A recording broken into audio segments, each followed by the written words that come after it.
بسم اللہ الرحمن الرحیم. السلام علیکم. Me, Asfa Shehzadi, welcomes you on Multan Public School and College YouTube channel. Dear students, it's our lecture number 4 by chapter number 4, and today our topic is Yahya Khan regime 1969 to 1971. Dear students, in this topic we will discuss domestic matters under Yahya Khan regime. Now we discuss the main contents of this regime. The first is martial law declared, the legal framework order, general elections 1970, civil war in East Pakistan, fall of Dhaka, and Yahya Khan resigned. Dear students, first of all we see the martial law declared.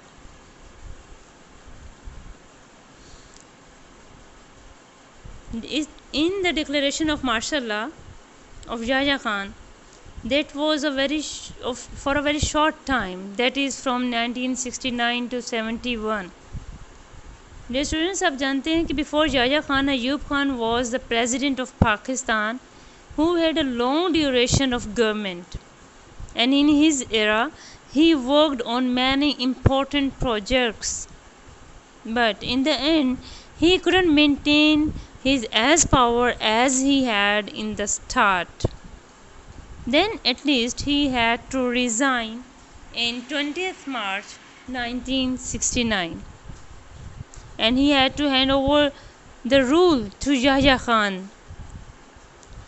Here the interesting thing is that there was a martial law era at that time.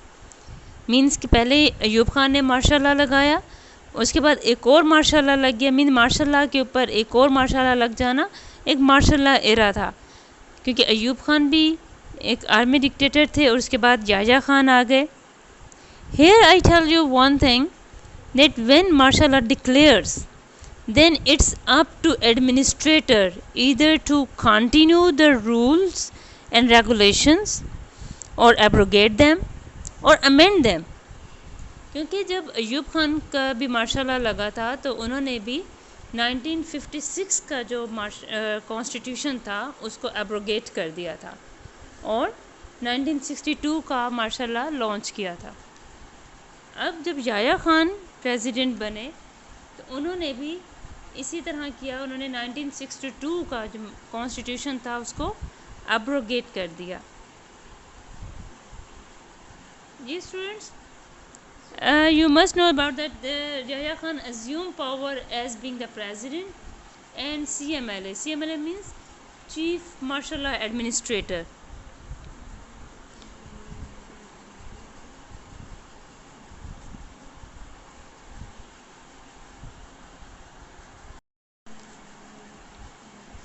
And the system of the basic democracies was also dissolved. جو ایوب خان نے basic democracy system جو ہم نے previous lecture میں بھی پڑھا تھا اس کو بھی ڈیزالو کر دیا, جبکہ وہ سسٹم جو ہے فرسٹ ٹائم ایوب خان نے اناؤنس کیا تھا پاکستان میں, first time that was exercised in Pakistan by Ayub Khan. Yahya Khan did so because he wanted that to transfer the power from army to civilian government. اس لیے انہوں نے legal framework was announced on 28 March 1970. Now what is LFO? Legal Framework Order. What is that? Students, it's basically a set of political principles in which different things were decided. ایک مختلف rules and principles کا ہوتا ہے that whether the conduction of elections, rules were set that how many seats would be there and what would be the date of the conduction of elections, and it was the first proper election in Pakistan after partition. 1970 کی جو elections ہونا تھے, elections decide کیے گئے تھے, یہ first time Pakistan میں ہونا تھے، رائٹ. انہوں نے کہا کہ that was the unicameral central registrar ہوگا. یونیک کیمرل کا مطلب ہوتا ہے سنگل ہاؤس، مینز ایوان ہمارا ایک ہی ایوان تھا، اس میں 2 سینٹ نہیں بنے تھے اس وقت. اس کے سینٹ واز جو بعد میں بنے تھے، 2 سینٹ جو ہمارے بنے ہیں وہ 1973 کی کانسٹیٹیوشن میں لانچ ہوئے تھے.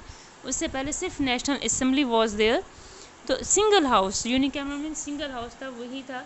اور national assembly would comprise of 300 seats decide کی گئی تھیں، جن میں سے 150 seats were for East Pakistan and 150 seats for West Pakistan.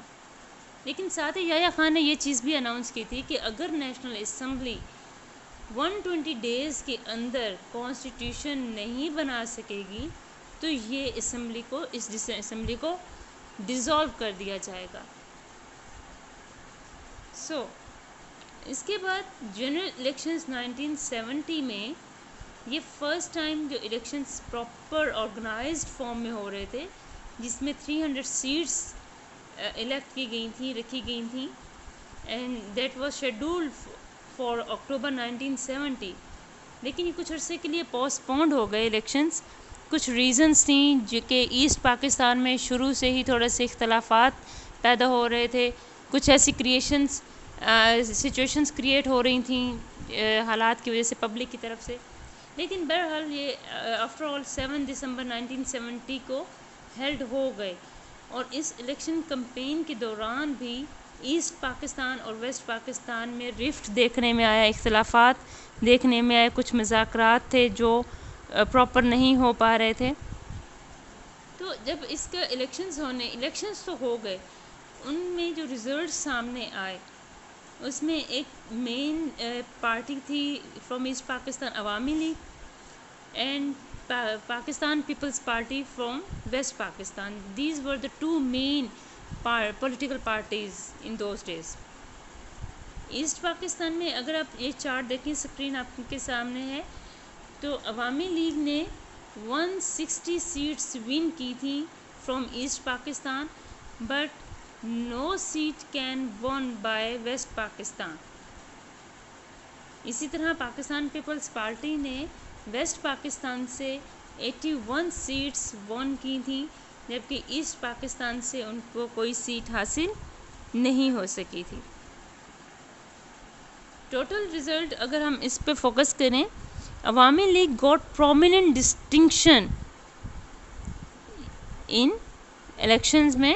They have got in distinction, but democratic parties or we can say the powerful politicians were in West Pakistan. اس time میں پاکستان جب بنا تھا تو بہت سے جو ہمارے پاورفل اور اسٹرانگ پولیٹیکل پارٹیز تھیں، پولیٹیشنز تھے، they were in West Pakistan.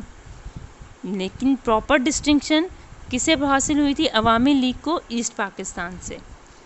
So there was a way that either to equal the authorities or to hand over the power to East Pakistan. But Zulfikar Ali Bhutto, who was the leader of Pakistan People's Party and other strong politicians, didn't want to compensate and negotiate. وہ کوئی بات پہ compensate نہیں کرنا چاہتے تھے، وہ کچھ ایسا بھی ڈسکس نہیں، وہ اس پوائنٹ پہ نہیں آنا چاہتے تھے کہ اتھارٹیز اور پاور جو ہے وہ ایسٹ پاکستان کے ہینڈ اوور کر دی جائے. ایسٹ پاکستان میں ڈیئر اسٹوڈنٹس آپ کو پتہ ہوگا کہ ہمارا صوبہ بنگال جو ہے وہ پورا کا پورا ایسٹ پاکستان کنسیڈر ہوتا تھا، جبکہ ویسٹ پاکستان میں یہ 4 پروونسز تھے، پنجاب، سندھ، سرحد اینڈ بلوچستان. تو وہ بھی ہمارا صوبہ تھا، ہمارے اسٹیٹ کا حصہ تھا، پاکستان میں ہی کنسیڈر ہوا جاتا تھا. لیکن ان سارے سچویشنز کے بعد ذوالفقار علی بھٹو بھی نیگوشیٹ کرنے پہ اگری نہیں تھے، کچھ پوائنٹس تھے اس پہ نہیں آتے تھے. تو ہوا کیا کہ کچھ چیزیں، اب الیکشنز تو ہو گئے لیکن اب الیکشنز کے بعد جو سسٹم ہوگا وہ ڈیسائیڈ نہیں ہو رہا تھا. No, it was to decide that power is given either to strong party or powerful party or to East Pakistan. Now move next. When all this was happening, People's Party were being people were being ignored. یہ سب اس طرح کے conflict میں, politicians کے ریفٹ میں جو لوگ تھے وہ بہت زیادہ اگنور ہو رہے تھے. ٹھیک ہے, ان کی جو رائٹس تھے, ان کی ڈیولپمنٹ تھیں, وہ اگنور کی جا رہی تھیں. تو Zulfiqar Ali Bhutto warned his newly elected to the National Assembly that he will break the legs of any party member who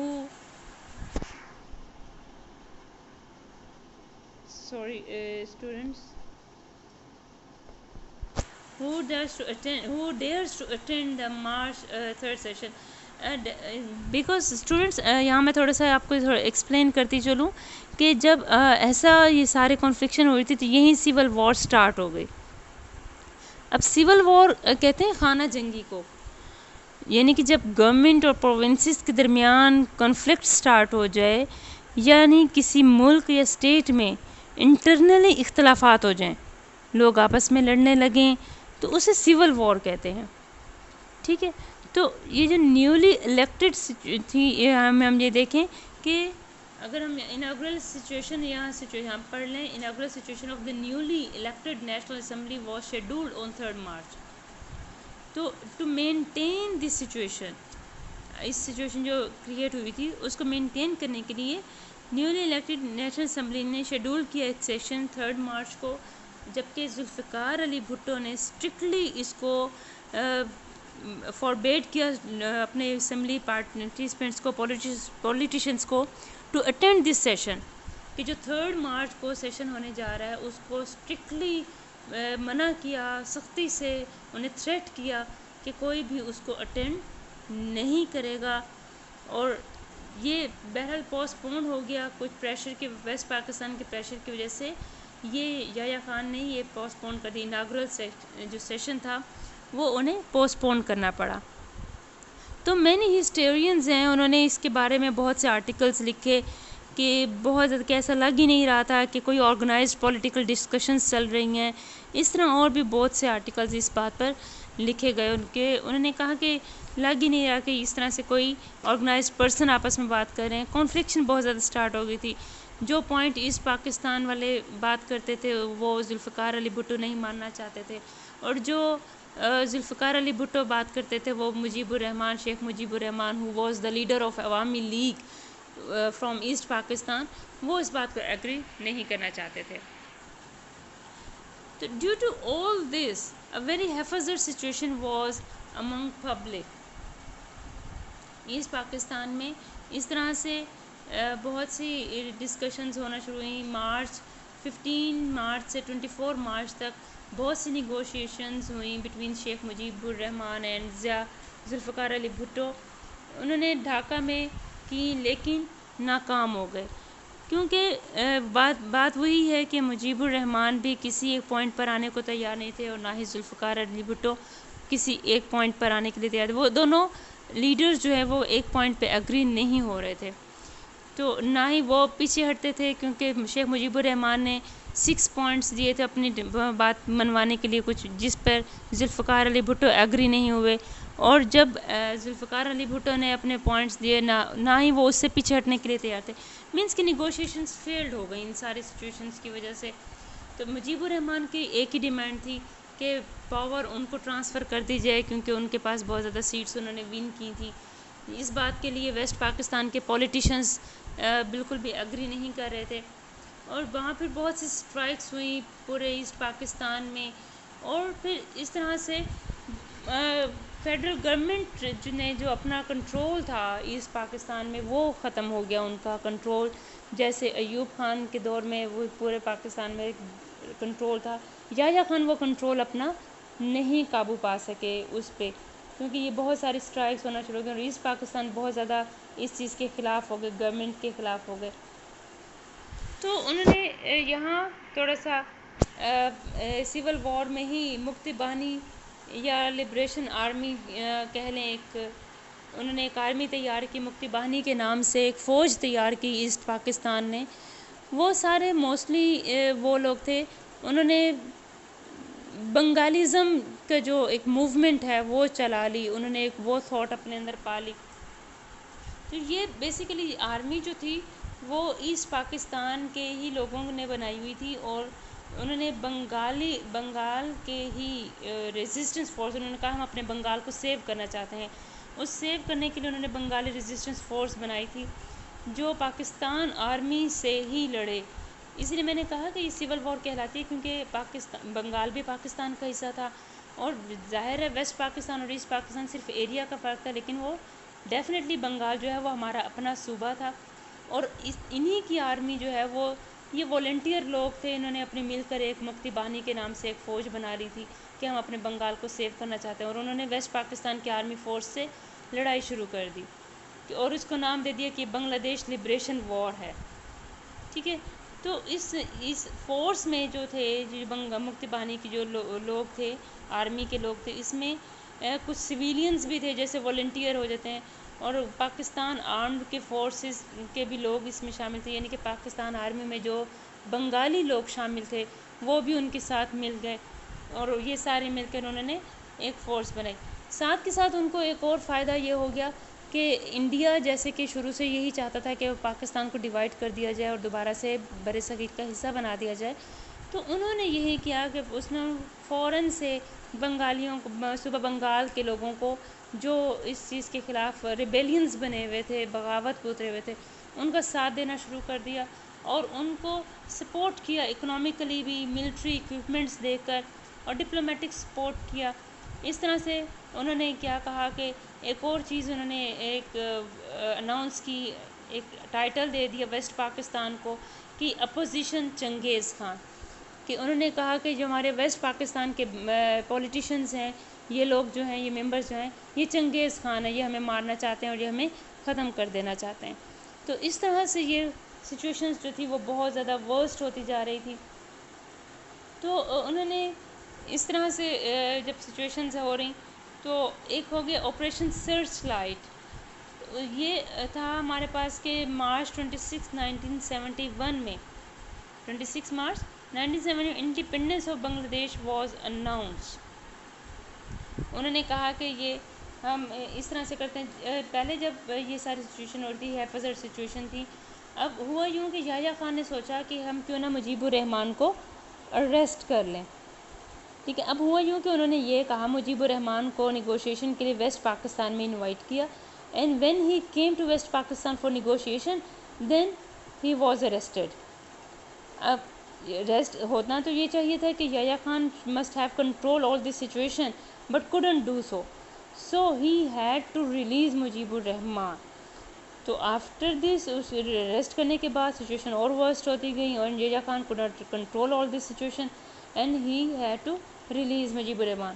And when Mujeeb Rahman went back to East Pakistan he highlighted more a lot، جس سے عوام میں اور زیادہ اشتعال پیدا ہوا، and so he couldn't control the situation. Yahya Khan اس بڑھتے ہوئے اشتعال کو کنٹرول نہیں پا سکے. بات یہ کہ یحییٰ خان نے ایل ایف اے تو دے دیا، رولز تو دے دیے، کانسٹیٹیوشن کے ایبروگیشن کی بھی بات کر لی، ابھی صرف الیکشن ہوئے تھے اور ابھی وہ الیکشنز ہی نہیں سنبھل پا رہے تھے. تو کیونکہ as the kings of both parties were not coming to a single point, so Yahya Khan was unable to unite them.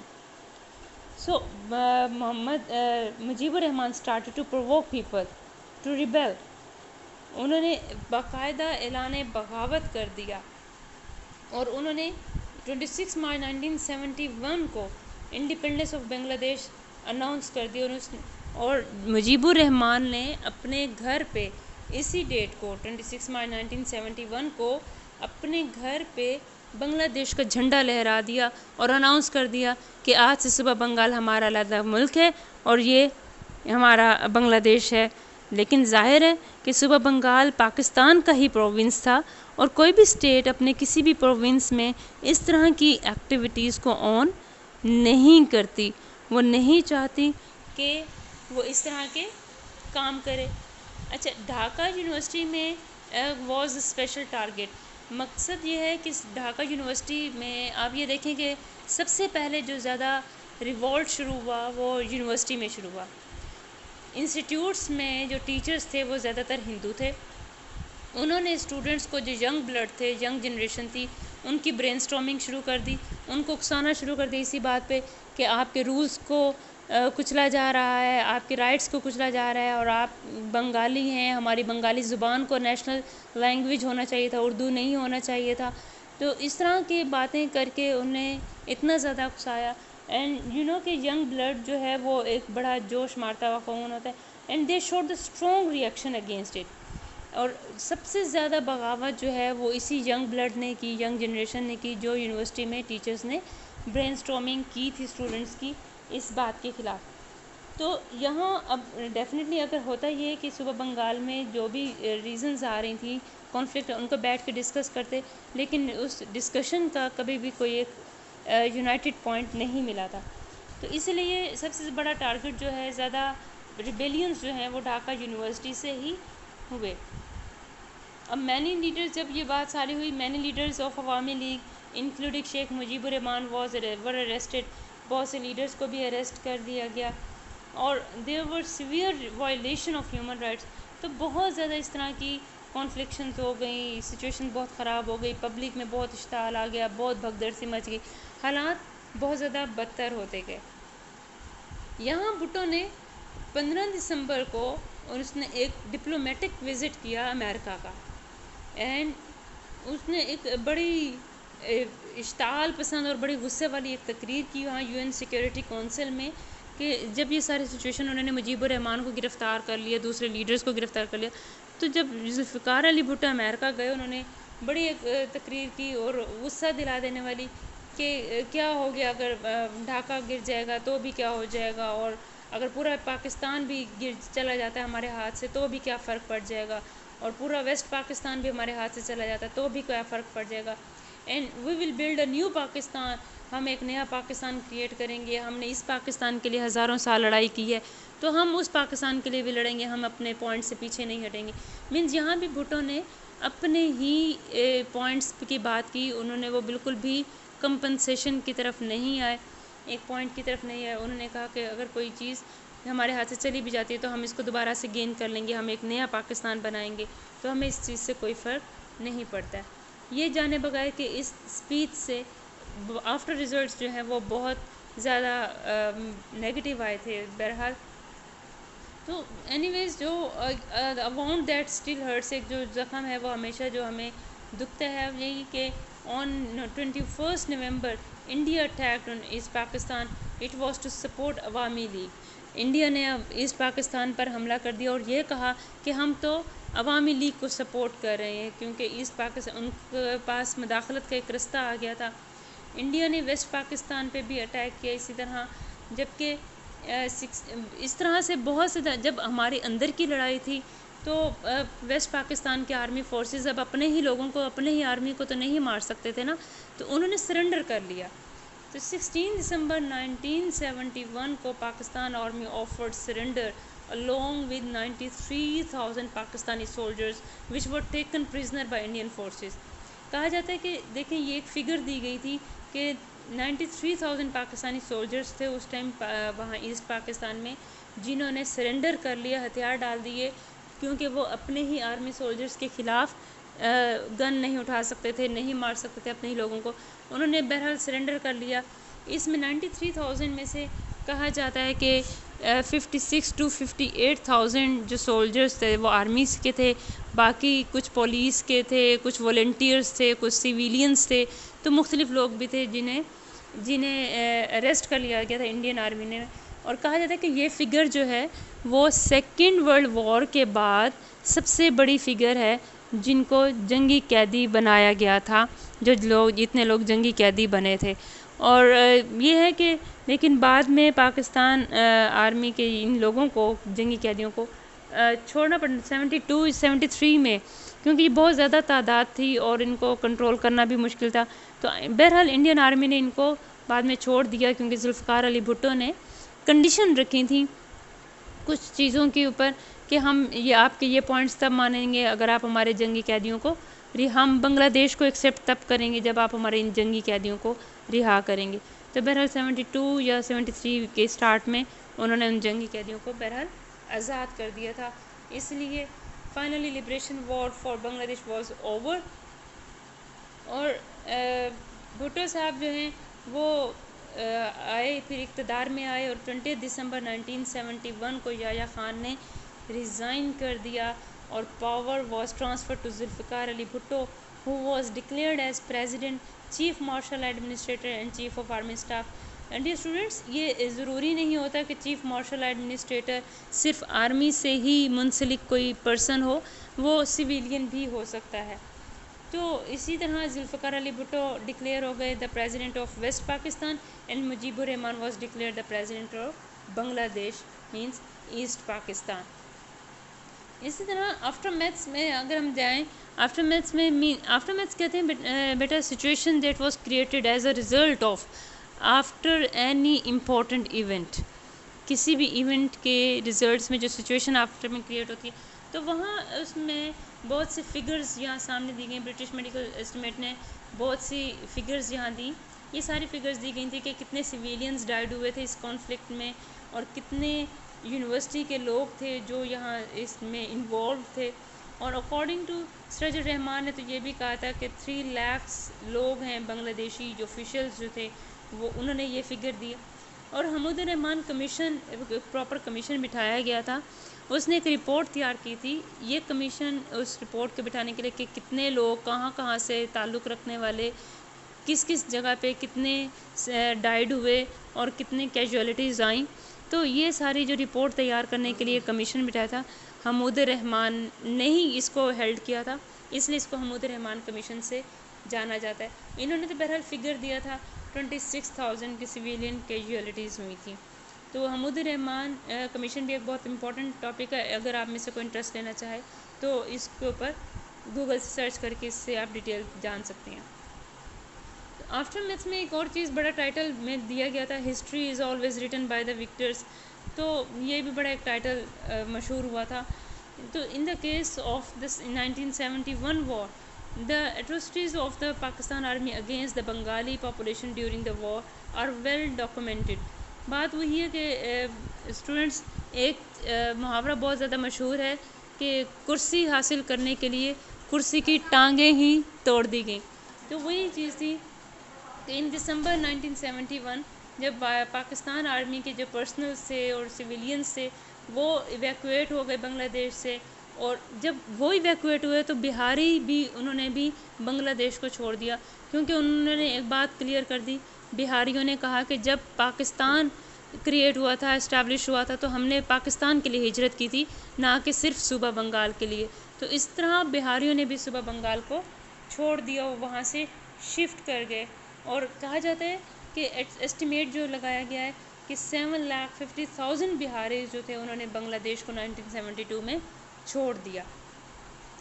Thank you dear students, that's all by my for this topic. I hope you would have well understood for this topic. Ayub Khan کا era ہم نے discuss کیا، اس کے بعد اپن نے یحییٰ خان کا کیا، اور یحییٰ خان کے چھوٹے سے عرصے میں جو کانفلکشنز ہوئیں، کس طرح سے ہم نے ان کے سارے کانٹیکٹس پڑھے. تو یہ ساری چیزیں آپ اس چیز میں دیکھ سکتی ہیں. اور آپ کے لیے اس بک میں، آپ کی انگلش کی بک میں 122 پیج پہ یہ ٹاپک دیا گیا ہے. تو ڈیئر اسٹوڈنٹس، اس کے لانگ کوسچنس کے فارم میں بھی آپ کی ایکسرسائز میں دونوں کوسچنس دیے ہوئے ہیں. LFO کے جو سیلینٹ فیچرز پوچھے گئے ہیں، اور causes of separation of East Pakistan ہے، وہ بھی ڈیٹیلز اس میں دی گئی ہے. تو ڈیئر اسٹوڈنٹ، اس کو اچھی طرح سے ریڈ آؤٹ کیجئے تاکہ ہم لیکچر ڈسکشن میں اس کو دوبارہ سے، اگر آپ کی کوئی کنفیوژن ہے، you can point out all these confused things on your notebooks and you can discuss on our discussion lesson. Thank you very much. Stay home, stay blessed, and may Allah Pak save you in this pandemic situation. Thank you very much.